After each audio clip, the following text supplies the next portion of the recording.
स्वागत है आप सभी का आपके अपने YouTube चैनल विशेष फोरम में। प्रिय विद्यार्थियों, मां शाकुंभरी यूनिवर्सिटी ने सभी पीजी कोर्स जैसे कि MA, MSc, MCom, MBA, MCA आदि के लिए रजिस्ट्रेशन ओपन कर दिए है। अगर आपने भी अपनी ग्रेजुएशन कंप्लीट कर ली है और आप कोई भी पीजी कोर्स करना चाहते हैं तो आज की इस वीडियो में हम आपको बताएंगे कि आप अपना रजिस्ट्रेशन किस प्रकार कर सकते हैं, रजिस्ट्रेशन की स्टार्टिंग डेट क्या है और लास्ट डेट क्या है, और रजिस्ट्रेशन के दौरान आपको किन किन डॉक्यूमेंट्स की रिक्वायरमेंट रहेगी, रजिस्ट्रेशन कंप्लीट करने के बाद आपका जो एडमिशन है वो किस प्रकार होगा। ये सभी जानकारी आज इस वीडियो में हम आपको देंगे। सो जुड़े रहिए हमारी वीडियो के साथ और वीडियो को लास्ट तक जरूर देखिएगा। और अगर आप हमारे यूट्यूब चैनल पर पहली बार आए हैं तो हमारे यूट्यूब चैनल को जरूर सब्सक्राइब कीजिए ताकि आपको मां शाकुंभरी यूनिवर्सिटी व शिक्षा से संबंधित जानकारी समय पर मिलती रहे। तो चलिए जानते हैं कि आप अपना पीजी कोर्स के लिए रजिस्ट्रेशन किस प्रकार कर सकते हैं। पीजी कोर्स में एडमिशन लेने के लिए सबसे पहले आपको मां शाकुंभरी यूनिवर्सिटी की एग्जाम की ऑफिशियल वेबसाइट msuveb.in पर आ जाना है। जैसे ही आप मां शाकुंभरी यूनिवर्सिटी की ऑफिशियल वेबसाइट msuveb.in पर विजिट करते हैं तो आपके सामने इस टाइप का इंटरफेस आएगा, जिसमें आप यहाँ पर देख सकते हैं कि पीजी एडमिशन फॉर्म सीजन 2024-25 इसके जो आवेदन हैं वो 2/7/2024 से स्टार्ट हो रहे हैं, यानी कि आप 2 जुलाई से अपना फॉर्म फिल कर सकते हैं पीजी कोर्स में एडमिशन लेने के लिए। रजिस्ट्रेशन करने के लिए आपको एडमिशन पोर्टल पर क्लिक करना है। इसके बाद आपको कॉलेज एडमिशन पोर्टल पर क्लिक करना है। फिर आपके सामने एक न्यू टैब ओपन होगी जिसमें आपको न्यू एडमिशन पर क्लिक करना है और यहाँ पर आपके सामने लिखा हुआ आ जाएगा new admission post graduate first year PG course, यानी कि पोस्ट ग्रेजुएट। आपको यहाँ पर क्लिक करना है। जैसे ही आप यहाँ पर क्लिक करते हैं तो आपके सामने कुछ इस टाइप का इंटरफेस आएगा न्यू टैब में, जिसमें आपको अपना नाम टाइप करना है। यहाँ पर अपना हिंदी में नाम टाइप करना है, अपने पिता का नाम टाइप करना है। यहाँ पर अपने पिता का नाम हिंदी में टाइप करना है। ऐसे ही यहाँ पर अपने माता का नाम टाइप करना है। यहाँ पर अपनी माता का नाम हिंदी में टाइप करना है। यहाँ पर आपको अपनी डेट ऑफ बर्थ सेलेक्ट करनी है। फिर आपको अपना जेंडर सेलेक्ट करना है। इसके बाद यहाँ पर आपको अपना आधार नंबर टाइप करना है। अगर आपके पास आधार नंबर नहीं है तो आप अपना इनरोलमेंट नंबर भी टाइप कर सकते हैं। ऑलमोस्ट सभी के पास अब आधार कार्ड बन चुका है, इसलिए सभी अपना आधार नंबर यहाँ पर टाइप करें। इसके बाद आता है एड्रेस, पत्राचार का पता। यहाँ पर दिया हुआ है do not enter your name in the address field. यहाँ पर आपको अपना नाम या पिता का नाम नहीं लिखना है, केवल अपने गांव या शहर का नाम लिखना है एड्रेस में। ठीक है, यहाँ पर आपको अपना एड्रेस टाइप करना है। फिर आपको अपना स्टेट सेलेक्ट करना है, फिर अपना जिला सेलेक्ट करना है, डिस्ट्रिक्ट। इसके बाद आपको अपना पिन कोड टाइप करना है। अगर आपका क्रॉसपॉन्डेंस एड्रेस यानी कि पत्राचार का पता और आपका परमानेंट एड्रेस यानी कि स्थायी पता सेम है तो आपको यहाँ पर टिक कर देना है। इसके बाद आपको ड्रॉप डाउन करके थोड़ा नीचे की ओर आना है और यहाँ पर आपको अपना मोबाइल नंबर टाइप करना है। इसके बाद आपको अपनी ईमेल आईडी टाइप करनी है और यहाँ पर री एंटर ईमेल आईडी में भी आपको दोबारा अपनी ईमेल आईडी टाइप करनी है। इसके बाद आपको 8 अंकों का एक पासवर्ड बनाना है। आप 8 से लेकर 12 अंकों का एक पासवर्ड बना सकते हैं, जिसमें आप लोअर केस, अपर केस और नंबर और सिंबल्स भी ऐड कर सकते हैं। जैसे आप पासवर्ड बना सकते हैं demo@123। ठीक है, इस टाइप का आप पासवर्ड बना सकते हैं। इसके बाद आपको री एंटर पासवर्ड में भी वही पासवर्ड टाइप करना है जो आप यहाँ पर टाइप करोगे। इसके बाद यहाँ पर जो कैप्चा कोड दिया गया है वो कैप्चा कोड आपको यहाँ पर टाइप करना है और रजिस्टर नाउ पर क्लिक कर देना है। जैसे ही आप रजिस्टर नाउ पर क्लिक करते हैं तो आपके सामने रजिस्ट्रेशन सक्सेसफुल का एक मैसेज आएगा। आपको ये रजिस्ट्रेशन नंबर नोट डाउन कर लेना है, यानी कि कहीं पर लिख लेना है। इसके बाद आपको ओके पर क्लिक कर देना है। हालांकि ये रजिस्ट्रेशन नंबर आपकी ईमेल आईडी और मोबाइल नंबर दोनों पर चला जाएगा। जैसे ही आप ओके पर क्लिक करते हैं तो आपका रजिस्ट्रेशन फॉर्म ओपन हो जाएगा। इसके बाद आपको क्लिक हेयर टू कंटिन्यू पर क्लिक कर देना है। इसके बाद में आता है स्टेप 2 रजिस्ट्रेशन डिटेल्स, जिसमें आपको सबसे पहले अपना इनकम ग्रुप सेलेक्ट करना है, यानी कि जो आपके अभिभावक है या आपके पिता है या आपकी माता है उनकी जो एनुअल इनकम है वो कितनी है। आप आय प्रमाण पत्र में भी चेक कर सकते हैं, अपने अभिभावक या पेरेंट्स के आय प्रमाण पत्र में चेक कर सकते हैं कि उनकी आय किस स्लैब में आती है। जैसे कि उनकी आय 2 लाख से कम है या 2.5 लाख से कम है या 8 लाख से कम है या 8 लाख से अबव है। ठीक है, आप उसमें चेक कर सकते हैं। इसके बाद आपको रिलीजन में सिलेक्ट करना है, आप किस धर्म से बिलोंग करते हैं, हिंदू, मुस्लिम, क्रिश्चियन, सिख, बौद्ध, जैन या अदर। ठीक है, जिस भी धर्म से आप बिलोंग करते हैं वो आपको यहाँ पर सिलेक्ट करना है। इसके बाद आता है मैरिटल स्टेटस। मैरिटल स्टेटस में अगर आप मैरिड है तो मैरिड, अगर आप अनमैरिड है तो आपको अनमैरिड सेलेक्ट करना है। इसके बाद आती है नेशनलिटी। अगर आप इंडियन हैं तो आप इंडियन सेलेक्ट कर सकते हैं और अगर आप फॉरेन हैं तो आप अदर पर क्लिक कर सकते हैं। ठीक है, इसके बाद आता है डोमिसाइल स्टेट। आपको अपना डोमिसाइल स्टेट सेलेक्ट करना है, आप किस राज्य से बिलोंग करते हैं वो राज्य आपको यहाँ पर सेलेक्ट करना है। इसके बाद आता है डोमिसाइल सर्टिफिकेट नंबर। अगर आपके पास मूल निवास है तो आपको उसका रजिस्ट्रेशन नंबर टाइप करना है और अगर आपके पास मूल निवास नहीं है एट ए टाइम तो आप इसमें NONE नॉन टाइप कर सकते हैं। इसके बाद आता है कास्ट या कैटेगरी। आप किस कैटेगरी से बिलोंग करते हैं आपको कैटेगरी यहाँ पर सिलेक्ट करनी है। आप OBC से बिलोंग करते हैं या SC या ST या फिर जनरल कैटेगरी से, जो भी आपकी कैटेगरी है वो आपको यहाँ पर सिलेक्ट करनी है। और अगर आपके पास कास्ट सर्टिफिकेट है या यानी कि जाति प्रमाण पत्र है तो आपको यहाँ पर कास्ट सर्टिफिकेट नंबर टाइप करना है और अगर आपके पास कास्ट सर्टिफिकेट नहीं है तो आप इसमें नॉन टाइप कर सकते हैं। इसके बाद आता है माइनॉरिटी। अगर आप माइनॉरिटी में आते हैं तो आपको यस करना है कि माइनॉरिटी में मुस्लिम, सिख और क्रिश्चियन आते हैं। अगर आप हिंदू हैं तो आप माइनॉरिटी में नहीं आते हैं। इसके बाद माइनॉरिटी सर्टिफिकेट, अगर आप मिनोरिटी से बिलोंग करते हैं तो आप सर्टिफिकेट नंबर यहाँ पर डाल सकते हैं अगर आपके पास मिनोरिटी सर्टिफिकेट है, और अगर आपके पास सर्टिफिकेट नहीं है तो आप यहाँ पर नॉन टाइप कर सकते हैं। इसके बाद आता है रिजर्वेशन कैटेगरी। अगर आपके फैमिली मेंबर में से या आप आर्मी या डिफेंस से है या फ्रीडम फाइटर में से है तो आप यहाँ पर अपना रिजर्वेशन ले सकते हैं। अगर आप इनमें से कोई शर्त पूरी नहीं करते हैं तो आप यहाँ पर नॉन सेलेक्ट कर सकते हैं। रिजर्वेशन कैटेगरी सर्टिफिकेट नंबर में भी आपको नॉन टाइप करना है। अगर आपके पास रिजर्वेशन कैटेगरी का कोई सर्टिफिकेट वगैरह है तो आप यहाँ पर नंबर भी टाइप कर सकते हैं। इसके बाद आता है फिजिकल हैंडीकैप। अगर आप दिव्यांग है तो आप यहाँ पर सिलेक्ट कर सकते हैं। आप दिव्यांग नहीं है यानी कि फिजिकल हैंडीकैप नहीं है तो आपको नॉन सेलेक्ट करना है। इसके बाद आता है अदर कैटेगरी। अदर कैटेगरी में अगर आप कश्मीर के रहने वाले हैं तो आप रेजिडेंस ऑफ कश्मीर कर सकते हैं, अदरवाइज आपको नॉन सेलेक्ट करना है।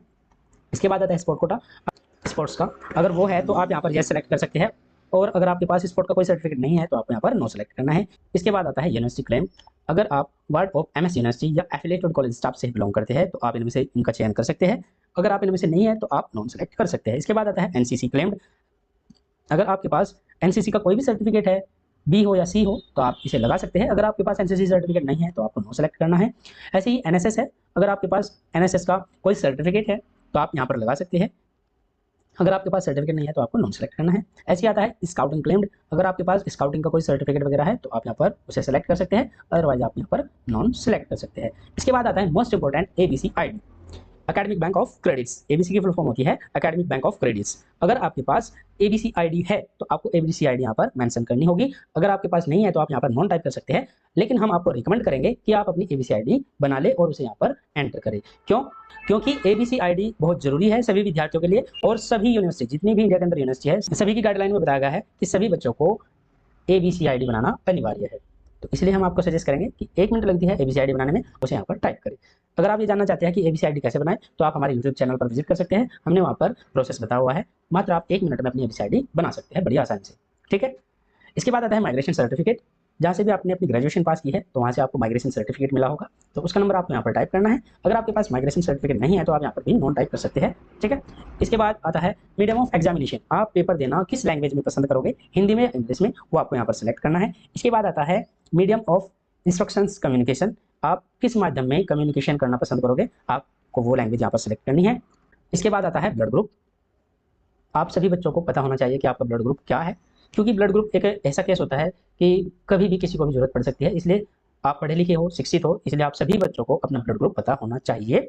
तो आपको अपना, अगर आपको नहीं पता है कि आपका ब्लड ग्रुप क्या है तो आप लैब में जाइए और वहाँ पर ब्लड टेस्टिंग करा लीजिए। मात्र 30 से 60 रुपये के अंदर ब्लड टेस्टिंग हो जाता है, और आप वहाँ से अपनी यहाँ पर ब्लड ग्रुप डाल सकते हैं। जो भी आपका ब्लड ग्रुप है, ए है, उसका जो RH फैक्टर है वो क्या है, ए पॉजिटिव है या ए निगेटिव है, या फिर आपका बी पॉजिटिव है या बी निगेटिव है, या ए बी पॉजिटिव या निगेटिव है, ऐसे ही ओ पॉजिटिव और निगेटिव होता है। ठीक है। तो आपको वो सेलेक्ट करना है। जैसे यहाँ पर मेरा ब्लड ग्रुप ए पॉजिटिव है तो यहाँ पर ये सभी डिटेल्स फिल करने के बाद आपको नेक्स्ट पर क्लिक कर देना है। इसके बाद आता है थर्ड स्टेप, क्वालिफिकेशन डिटेल। यहाँ पर आपको अपनी क्वालिफिकेशन डिटेल बड़ी ध्यानपूर्वक फिल करनी है। जैसे कि ग्रेजुएशन फ्रॉम एमएस यूनिवर्सिटी, आपने मां शाकुंभरी यूनिवर्सिटी से अपनी ग्रेजुएशन पास की है। अगर आपने पास की है तो आपको यस सेलेक्ट करना है। अगर आपने अपनी जो ग्रेजुएशन है एमएस यूनिवर्सिटी से पास नहीं की है तो आपको नो सेलेक्ट करना है। और अगर आपने अपनी जो ग्रेजुएशन है वो मां शाकुंभरी यूनिवर्सिटी से पास की है तो आपको यस सेलेक्ट करना है। और किस कॉलेज से आपने ग्रेजुएशन की है वो कॉलेज आपको यहाँ पर सिलेक्ट करना है।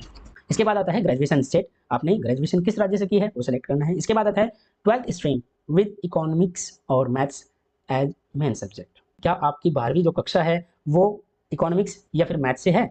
अगर इनमें से कोई सब्जेक्ट है तो आप सेलेक्ट कर सकते हैं। 12वीं में अगर आपके पास इनमें से कोई सब्जेक्ट था तो आप उसे सेलेक्ट कर सकते हैं। अगर आपने 12वीं इन दोनों सब्जेक्ट में से किसी सब्जेक्ट से नहीं किया है तो आप यहाँ पर नॉन सेलेक्ट कर सकते हैं।